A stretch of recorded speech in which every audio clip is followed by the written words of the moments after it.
பாருங்க அக்கா big pass.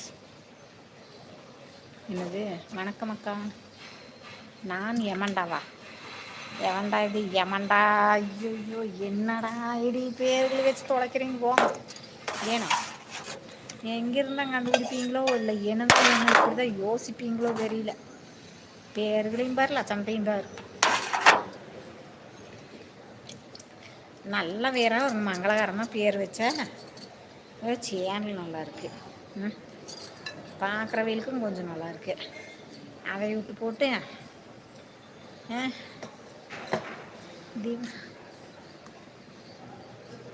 என்னது திவாகரன் லவ் என்னது அது எவன்டா திவாகரன்? செருப்புலேயே அடிச்சு போடுவேன் நான். என்னடா நினச்சிட்ருக்குறீங்க? இந்த பேட் கமெண்ட்டுக்கெல்லாம் போட்டிருக்குறீங்க, போட்டு மூடிட்டு போயிரும் பொட்டாட்டா.